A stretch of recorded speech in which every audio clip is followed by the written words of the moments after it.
आप लोग सुबह सुबह ठंड में घर से निकलते हैं और जब मैदान तक हम लोग पहुंचे हैं तो जिधर भी देख रहे हैं नीला समंदर नजर आ रहा है। नीले नीले पटके पहने इस देश के संविधान के रखवाले नजर आ रहे हैं। आज इस ऐतिहासिक कार्यक्रम को सफल बनाने के लिए जो प्यार, आशीर्वाद और भविष्य में मदद का आश्वासन लेकर आप यहां आए हैं, मैं इसके लिए आपका दिल की गहराइयों से बहुत बहुत धन्यवाद करता हूं। प्यारे मेरे परिवार के लोगों, यहां उपस्थित नौजवान साथियों, बड़े बुजुर्गों, प्यारे भाइयों, माताओं बहनों, प्यारी बच्चियों, मैं आपका प्यार देख के दिल से इस बात का इजहार करता हूं कि कन्नौज के कपूरवा मैदान में, कपूरपुर जो छिबरामऊ में है, ये जो ऐतिहासिक कार्यक्रम आपने किया है, इसकी गूंज लखनऊ तक तो जाएगी, लेकिन दिल्ली वालों को भी इसका एहसास शाम तक हो जाएगा। मैं अपनी बात को शुरू करने से पहले बहुजन समाज में जन्मे सभी संतों, गुरुओं और महान पुरुषों को नमन करता हूं। इसलिए नमन करता हूं क्योंकि वो महापुरुष, उनका जीवन, उनका संघर्ष, उनका त्याग, उनका बलिदान, ये सब मिलकर ही आज ये दिन आया है कि एक प्राइमरी स्कूल के हेडमास्टर का बेटा लोकसभा में आपकी आवाज बनता है और उसको प्यार आशीर्वाद देने, अपने आंदोलन को मजबूत करने आप लोग सुबह सुबह ठंड में घर से निकलते हैं और जब मैदान तक हम लोग पहुंचे हैं तो जिधर भी देख रहे हैं नीला समंदर नजर आ रहा है। नीले नीले पटके पहने इस देश के संविधान के रखवाले नजर आ रहे हैं। प्यारे साथियों, मैं धन्यवाद दूंगा भाई सुनील कुमार चित्तौड़ जी को, पूर्व विधायक नसीम अहमद जी को, माननीय यशपाल मौर्य जी को, राम गोपाल जी को, शिव प्रकाश विश्वकर्मा जी को, भाई प्रदीप निगम जी को, भाई नीरज कश्यप जी को, भाई अनूप आजाद जी को, भाई अजय वर्मा जी को, भाई चांद वाघमारे जी को, भाई हसन खान गोलू जी को, भाई कैप्टन हरीश चौधरी जी को, भाई तुलसीराम वाल्मीकि जी को, भाई छविराम जाटव जी को, छोटे भाई अभिषेक जाटव जी को, छोटे भाई जावेद वारसी जी को, जयप्रकाश जी को, उदयभान यादव जी को, अमन सिंह लोधी जी को, भाई सलमान खान जी को,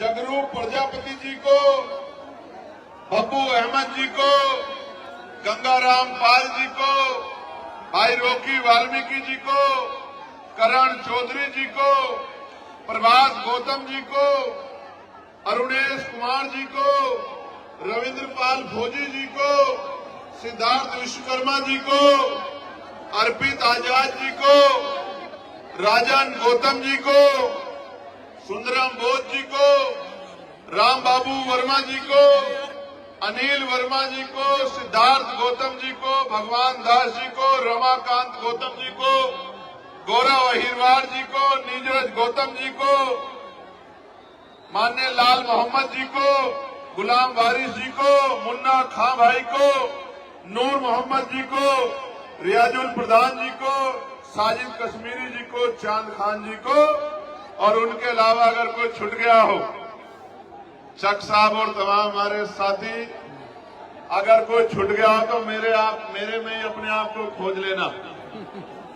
साथ साथ मेरे साथ चल के आए महेश कासना जी, भाई हिमांशु वाल्मीकि जी और भाई अमित कसाना जी और तमाम हमारी पार्टी के छोटे बड़े सभी पदाधिकारी, भीम आर्मी आजाद समाज पार्टी के हमारे बंधुजन, हमारे कार्यकर्ता, नेता, मीडिया के बंधु और पुलिस के भाइयों बहनों, मैं आपका बहुत बहुत धन्यवाद करता हूं।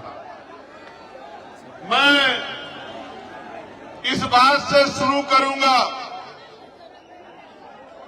कि कार्यक्रम यहां नहीं था।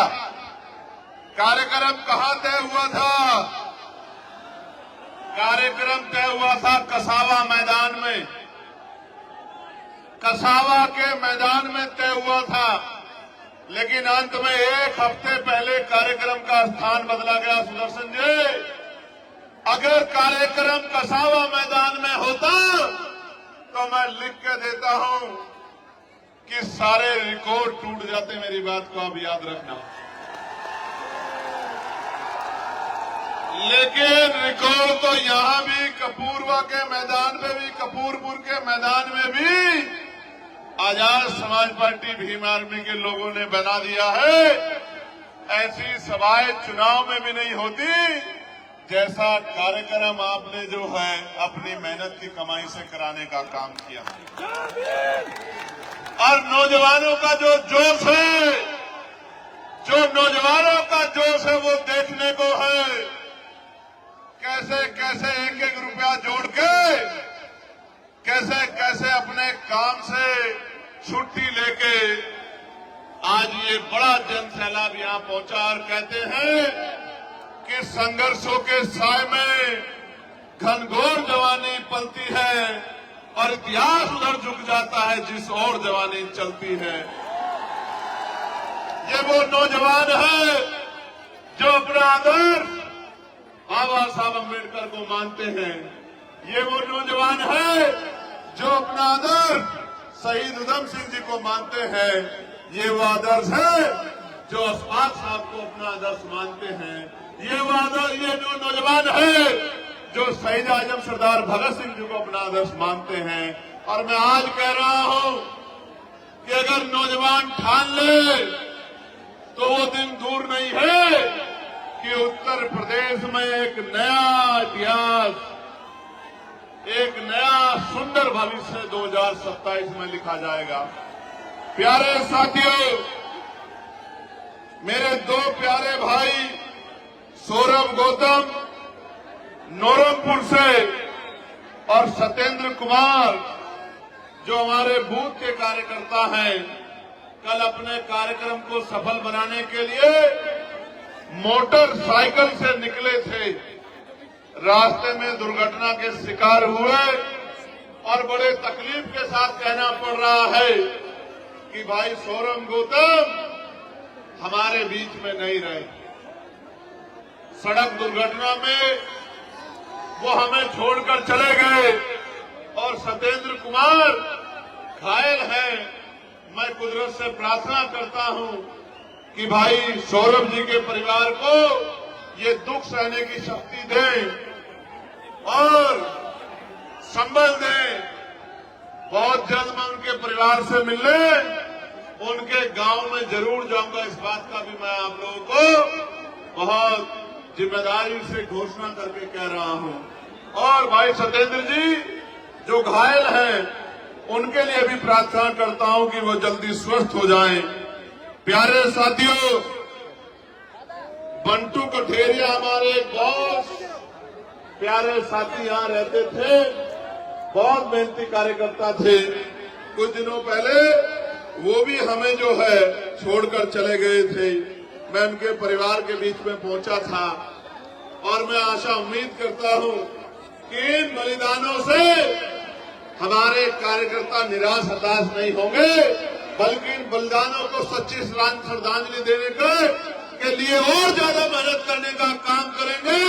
भाई सौरभ की, भाई सत्येंद्र की, भाई बंटू की जिम्मेदारियों को भी अपने कंधों पे उठाने का काम करेंगे और उनके काम को, उनके सपने को कि उत्तर प्रदेश में आजाद समाज पार्टी राजकाज में आए और गरीबों के दुख तकलीफों को दूर करे, इस काम को तेजी से करने में हम सब लोगों की मदद कराएंगे, ऐसा मेरा विश्वास है। प्यारे साथियों, बहुत महत्वपूर्ण चर्चा आपके साथ करनी है और ये चर्चा महत्वपूर्ण तो है, लेकिन इस चर्चा में आपका साथ बहुत इम्पोर्टेंट है। ये जो नौजवान इस तरफ खड़े हैं, मैं आपको ये आग्रह करना चाहता हूं कि जगह नहीं है, आपको अपने आप ही जगह बनानी पड़ेगी। और अगर आप जगह बना लोगे तो जो सुंदर कार्यक्रम आपने कराया है, ये सुंदर कार्यक्रम और सफल हो जाएगा। ये जो साथी यहां खड़े हैं, आपकी वजह से पीछे वालों को देखने में बड़ी परेशानी हो रही है। अगर आप अपने कार्यक्रम को नहीं संभालोगे तो कैसे सफल होगा, आप मुझे बताओ। मैं आपको 1 मिनट का समय देता हूं कि आप जो खड़े अपने अपने स्थानों को बैठ जाएं, जिससे आराम से इस कार्यक्रम में अपनी बात हम लोग रखें और आपकी बात दूर तक जाए। जो न दिखाना चाहे उसकी भी मजबूरी हो जाए कि वो आपकी ताकत को दिखाने का काम करे, और जो दिखाना चाहे उसका तो हम लोग धन्यवाद करेंगे ही। ये जो बीच में साथी है, इनको मदद थोड़ी सी करानी पड़ेगी। अगर ये नहीं कराएंगे तो बेकार हो जाएगा पूरा कार्यक्रम। थोड़ी सी व्यवस्था आप लोग नीचे बैठ के करा दो तो फिर आसान हो जाए। मैं मानता हूं कि आपके आगे सारे मैदान छोटे हैं, मैं इस बात को मानता हूं। कोई मैदान दे दिया जाए, वो मैदान आप सुबह निकलते ही उसको पूरे को मैदान को भर दोगे अपनी ताकत से, ये मैं मानता हूं। लेकिन मेरा आग्रह है कि अगर आप बैठ जाओगे तो फिर आसानी हो जाएगी देखने में कि कहां तक हमारे लोग मेरी बात को सुन रहे हैं, कहां तक आवाज जा रही है। जरा एक बार बता देना, जहां तक आवाज जा रही है जरा हाथ उठा के एक बार आवाज बता देना मुझे। बस ये कुछ गैर जिम्मेदारी कर रहे हैं नौजवान, बाकी तो सब मान गए हैं। यहां कुछ गैर जिम्मेदार नौजवान हैं। आपका फोटो मैंने देख लिया, लेकिन अब आप बैठ जाओ, वरना मैं मानूंगा कि आप बहुत जिम्मेदार साथी नहीं हो। फिर मैं इस बात को मानूंगा, फिर मैं मानूंगा कि आप अपने फर्ज को अदा नहीं कर रहे हो। आप तो दुश्मन की मदद जैसा काम कर रहे हो। जो दुश्मन चाहता है, हमारे विरोधी लोग चाहते हैं, वही काम आप कर रहे हो। फिर मुझे ऐसा लगेगा। बैठ जाओ जल्दी से, बैठ जाओ जल्दी से, बैठ जाओ। बहुत अच्छे, ये तो इधर वालों ने तो बहुत अच्छा कर दिया। इधर वाले थोड़े से रह गए, वहां कुछ नौजवान हैं, कुछ जिम्मेदार साथी उधर वाले भी कर रहे हैं गड़बड़। ये गड़बड़ करने के लिए तो विरोधी बहुत है। आप लोगों के कंधों में तो जिम्मेदारी है संविधान बचाने की, है या नहीं है बताओ। तो जो लोग संविधान से प्यार करते हैं वो बैठ जाओ। वो एक भी आदमी खड़ा नहीं होना चाहिए, जहां जगह मिले बैठ जाओ। और जो संविधान को नहीं मानता वो खड़ा रहो। उसको मैं मानूंगा कि वो संविधान से प्रेम करने वाला नहीं। अब तो कुछ दिखाई दिया है बहुत पीछे तक का, बस ये बीच वाले थोड़ा सा व्यवस्था करा देंगे तो ठीक हो जाएगा। हाँ, ये जो बीच वाले साथी है, बस ये थोड़ी सी व्यवस्था अगर करा दें तो ठीक हो जाएगा। बहुत धन्यवाद। प्यारे साथियों, अब आप मेरी बात पर गौर करें। जब आप मेरी बात को सुनोगे और उस बात को लेकर घर घर तक, दरवाजे तक, अपने बूथ तक, अपने सेक्टर तक, विधानसभा तक, अपने जिले में, अपने मंडल में जब आप जाओगे और जब आप जाके इस बात को रखोगे, मैं गारंटी से कहता हूं कि किसी के अंदर हिम्मत नहीं कि इस जन सैलाब का मुकाबला अपने भविष्य को इनकलाबी बनाकर रख दे, अपने भविष्य को मजबूत कर दें। प्यारे साथियों, इस देश में लोकतंत्र पहले नहीं था, और जब तक लोकतंत्र नहीं था, गरीब, किसान, कमजोर, नौजवान, दलित, पिछड़े, आदिवासी और तमाम तरह के कमजोर वर्गों के लोगों को मुख्य धारा में आने का मौका नहीं मिलता था। प्यारे साथियों, इस देश में अगर बाबा साहब अम्बेडकर, राष्ट्रपिता ज्योतिबा फूले, छत्रपति साहूजी महाराज, ईवी पेरियार रामास्वामी नायकर, पेरियार ललई यादव, बाबू जगदेव प्रसाद कुशवाहा, जननायक कपूरी ठाकुर, मामना रामसू वर्मा, चौधरी महाराज सिंह भारती, सर छोटू राम, चौधरी चरण सिंह जी, मान्यवर दीना भाना वाल्मीकि जी और मेरे गुरु मान्यवर काशीराम जैसे बहादुर योद्धा पैदा ना होते तो ये हक वंचित समाज आजादी तो होती लेकिन सांस नहीं ले पाता अपनी आजादी के साथ। प्यारे साथियों, बाबू सिद्धदयाल चौरसिया, ब्रह्मानंद लोधी जी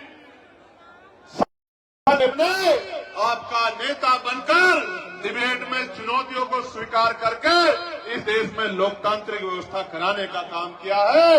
इस देश के प्रत्येक बालिक को गौर से सुनना, ये बातें आपको टीवी में नहीं मिलेगी। गौर से सुनना, ये बातें आपको अखबारों में नहीं मिलेगी, क्योंकि टीवी और अखबार तो आजकल वो काम कर रहे हैं जो सरकार कह रही है। असली टीवी अखबार तो ये गरीब खाटी पत्रकारिता करने वाले बहुजन मीडिया के लोग जो कहता हूं उसी बात को दिखाते हैं, वरना बहुत जगह तो मैं कहता कुछ हूं और दिखाते कुछ और। प्यारे साथियों, गौर से सुनो, बड़े बुजुर्ग बड़ी संख्या में यहाँ बैठे हैं। आज वो अपना आशीर्वाद देने मुझे देखने और सुनने आए हैं। मैं उनको बताना चाहता हूँ, इस देश में 1919 से पहले कोई भी SC ST OBC का आदमी वोटिंग राइट नहीं रखता था। और आपको जान के अचरज होगा, सिर्फ SC ST OBC का नहीं, इस देश में किसी भी जाति धर्म की महिलाएं वोट का अधिकार नहीं रखती थी। फिर इस देश में सवाल खड़े हुए, मॉन्टेगो चेम्सफोर्ड सुधार समिति बनी। सुधार समिति के सामने कई विषय रखे गए कि नए वोटरों को शामिल किया जाए। नए वोटर कौन? वो जो लगान देते हैं, वो जो बहुत पढ़े लिखे हैं, वो जो बहुत पैसे वाले हैं, वो जो बहुत बड़े उद्योगपति हैं, वो जो राजा महाराजाओं के परिवार से आते हैं।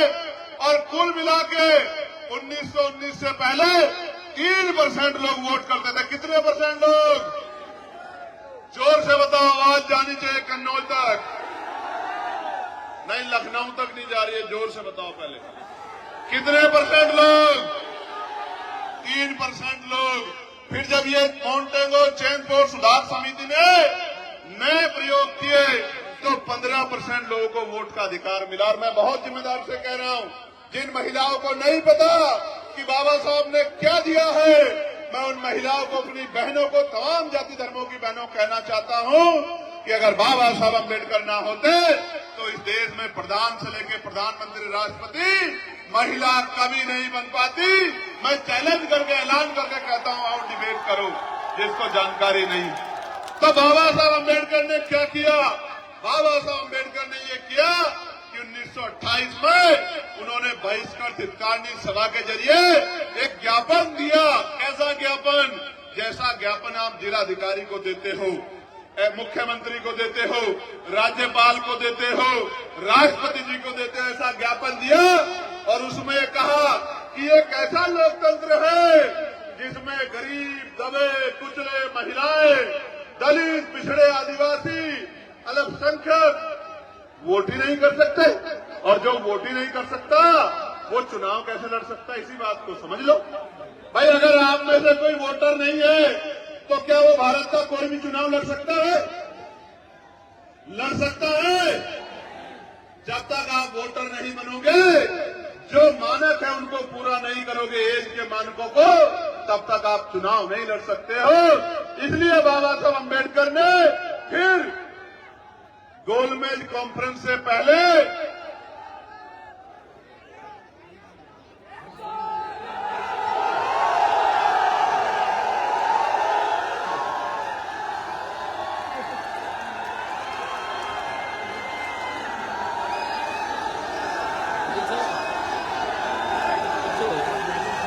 बाबा साहब की सिफारिशों पर साइमन कमीशन भारत आया। कौन आया? कौन आया? साइमन कमीशन कौन था? साइमन कमीशन एक कमीशन था, एक कमेटी थी जो दलित पिछड़ों आदिवासियों के हालात जानने के लिए भारत आई। और जब साइमन कमीशन भारत आया और वो यहां से रिपोर्ट बनाकर लेके गया, उस रिपोर्ट के आधार पे गोलमेज वोट का अधिकार बाबा साहब अम्बेडकर के प्रयासों से मिलने का काम हुआ है मेरे साथ। और मैं वोट की ताकत बताता हूं, वोट की ताकत समझो। अगर ये वोट का अधिकार नहीं होता तो ये जो बड़े बड़े कुर्ते वाले, बड़ी बड़ी गाड़ियों वाले, बड़े बड़े धन्ना सेठ आपकी गलियों में आते हैं, चुनाव के समय आपके पैर पकड़ते हैं, आपके पैर छूते हैं, आपके घर का खाना खाते हैं, आपसे भाईचारा निभाते हैं, आपके घर में कुर्सियों पर बैठ के कहते हैं कि माँ मेरे सिर पे हाथ रख दो, चाची, भाभी, बुआ, ताई, दादी मेरे सर पे हाथ रख दो। ये जो महलों वाले लोग आज आपके बीच आते हैं तो ये इस वोट की वजह से आते हैं। जिस दिन वोट का अधिकार चला गया, आप मर जाना, आप गल जाना, सड़ जाना, आप भूखे रह जाना, एक अमीर आपकी गली में नहीं आएगा। मेरी बात को आप याद रखना। एक वोट के रूप में हथियार, स्वाभिमान सम्मान का जीवन दिलाने के लिए हथियार बाबा साहब अम्बेडकर हमको दिला के गए हैं। इसलिए बाबा साहब ने किसी की जमीन नहीं छीनी, बाबा साहब ने किसी का घर नहीं छीना, बाबा साहब ने किसी के रुपए नहीं छीने।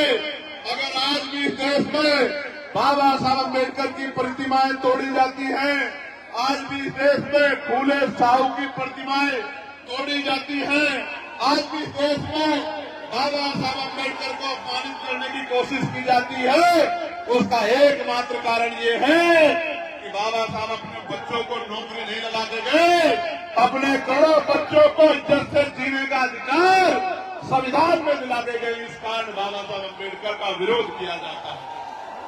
प्यारे साथियों, ये थोड़े से लोग पूरे कार्यक्रम को डिस्टर्ब कर रहे हैं। मैं चेतावनी के साथ इनको कहना चाहता हूं कि अगर ये मेरे लोग हैं तो अपनी जगहों पर बैठे, वरना मैं मानूंगा कि ये मेरे लोग नहीं है और फिर मैं ये मानूंगा कि जो लोग मेरे नहीं है वो इस कार्यक्रम को खराब करने के लिए यहाँ आए। ये जो इस पूरी पंक्ति में लोग हैं, इनकी वजह से पूरा कार्यक्रम डिस्टर्ब हो रहा है, ये स्वीकार नहीं किया जा सकता है। मैं पुलिस प्रशासन के भाइयों से आग्रह करूंगा कि इनको बिठवाइए। ऐसे जैसे नौजवान ये अच्छे तो हैं, लेकिन ये नौजवान अगर सिर्फ नारे लगाते रहे तो इस देश में बहुत कुछ मिट जाएगा। मेरी बात को आप याद रखना, बहुत कुछ मिट जाएगा और आप तो हाथ में हाथ करके बैठे रहोगे, कुछ नहीं कर पाओगे। भीड़ कभी राज नहीं करती है, भेड़ कभी राज नहीं करती है। राज योद्धा करते हैं, योद्धा बनना पड़ेगा, ज्ञान हासिल करना पड़ेगा और अपने अंदर अनुशासन पैदा करना पड़ेगा। जब तक अनुशासन पैदा नहीं होगा कोई लड़ाई नहीं जीत पाओगे। लड़ाई तो बहुत दूर की बात है, अपनी शिक्षा भी